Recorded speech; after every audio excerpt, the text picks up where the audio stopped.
the God who brought me out before will bring me out again. Well, in April of 2016, right as we were approaching our 28th year of marriage, my husband and I separated.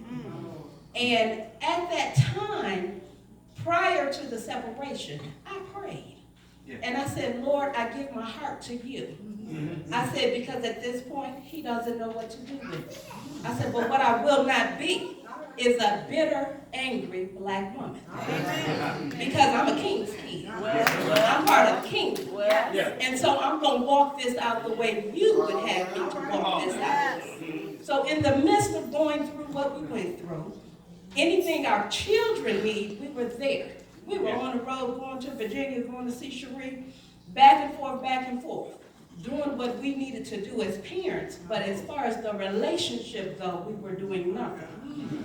Finally, when we came into 2018, in July, towards the end, the Lord said to me, your husband needs you.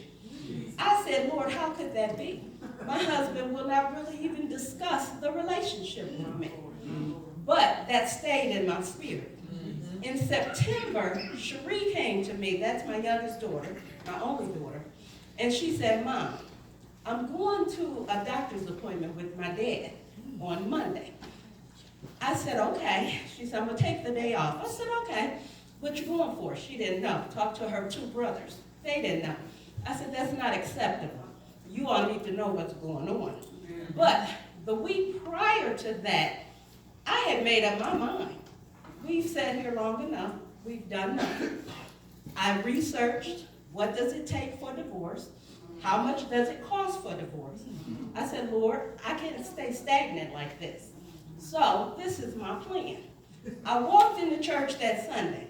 Now, Pastor Mike had been doing a series on unity. But this particular Sunday, he's stuck on family unity. To the point that when I left out of here, I said, Lord, for real? That's what you're going to have me preach on today? When I was on my way home, I prayed. And I said, okay, Lord, here's the deal. I said, I still have a heart for the man. I said, because I'll never lie to the Lord about what's going on, because he knows anyway. I said, and I'm honestly angry about having a heart for the man. Because again, nothing's going on. The Lord said, didn't you give your heart to me? That means I can do with it whatever I want to do. Yeah, all right. He said, so your having a heart for the man is my deal. I said, okay, Lord.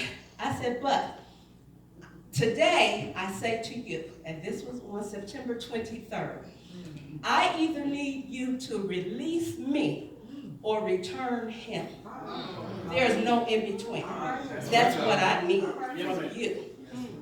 The next day is when they went to the doctor. My son, oldest son, called. He said, Mom, I'm here with my dad. They believe he has cancer. And I said, okay. Later in the day, him and my daughter called. My daughter was upset. She's crying. She's like, Mom, why my dad? Why my dad? I said, listen, I said, you're not going to understand my faith. I don't expect you to. I said, but I want you to listen to my words, and I want you to hear them. And that is simply, cancer has to bow to Christ. I said, if you don't remember anything else, I need you to remember that cancer has to bow to Christ. I said, I'm going to call your dad. I said, I'm even going to offer to help. If he refuses, all I can do is pray for him. If he accepts, I will help. I called him a little later that day. I said, hey, what's going on? He said, well, I have a little battle in front of me. He said, but it's okay because I'm going to win. I said, great attitude. And I said, well, okay, it's my understanding you have an appointment on Thursday. I said, is one of your sisters going with you? He says, no. He said, I'll probably go myself. I said, well, I'm actually off this week. I'm willing to go with you if it's okay. He said, yes, which really shocked me. So he said, I'm not really driving right now. Would you mind picking me up? I said, sure. I picked him up. We got there early. We talked a little bit. He had given me just some feedback about what's been going on because he actually had been caring for his mother who has Alzheimer's. And he just was telling me what life had been like. He then went on to say, well, I'm thinking on the weekends, I'm probably going to get a hotel room just so I can be away from all the stress. He said, because if I got to fight this fight, I'm going to need to be stress-free. I said, okay. We go into the doctor's appointment. We get in there. They're giving them paperwork. We go put us in a room. He looks at me. He said, well, I figured with your prayer life, I stand a chance. He started laughing.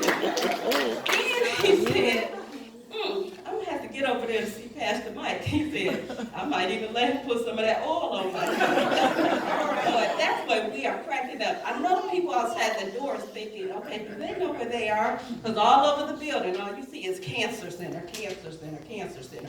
But we are in the room just cracking up laughing.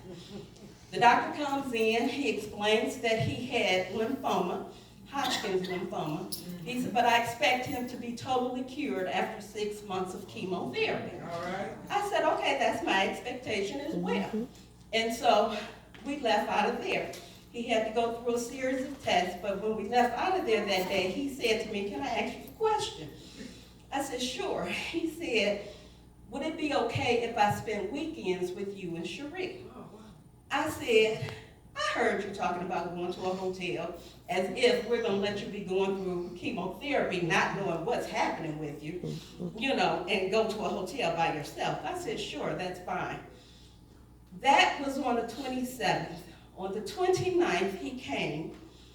He said, is it okay if I stay till Tuesday? I said, sure. Well, today is December 31st, and he never left.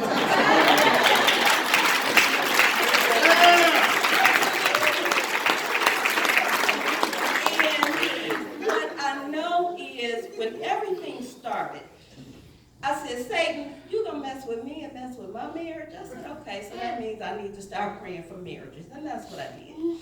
And young ladies, I grabbed hold of them and just started giving them information, whether they wanted it or not. Because I knew what angle that the devil was coming at me with. And so I said, oh no, what I know is I win. I may not know how I win, but I know I win. So I don't need to get mad. I don't need to stop coming to church. I don't need to be depressed and sad. Because through it all, God kept me, and truly the joy of the Lord has been my strength through all of it.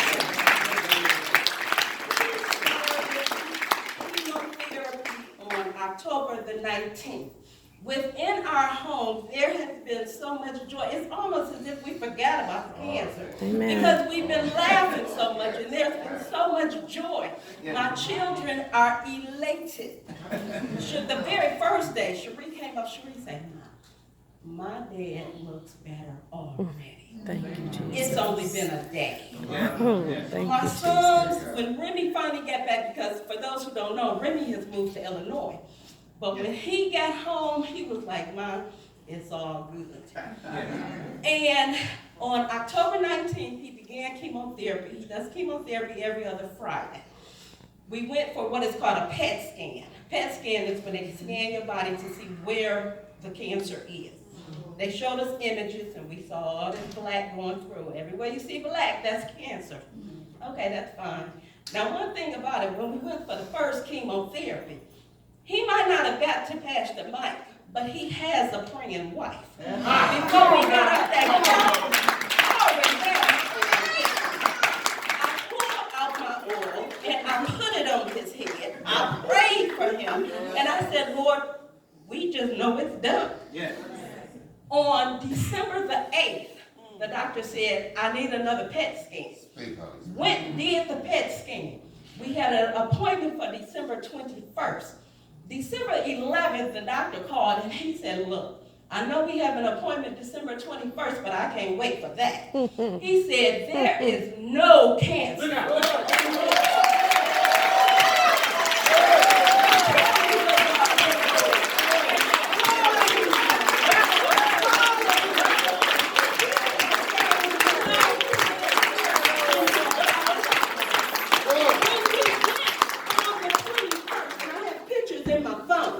He showed us the scan from the first time he got it. And he showed us the scan from December 8th.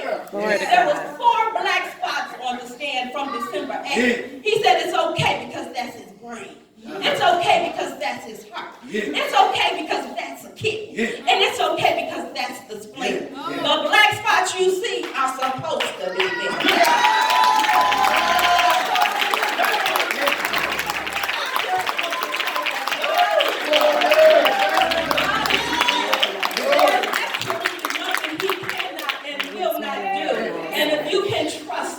If you can believe him, if you can know that he is who he is, there's absolutely nothing he can't do. This weekend we went to some friends, and while we were there, he said to me, "Do you still have your ring?" I said, "Of course I have my ring." And he said, "Okay, I have mine." Yesterday we were in church. He went to my finger, and I went to his finger. And so he said, "Oh, you waiting on me?" And I said, "Yeah." Well, tonight we both have our rings.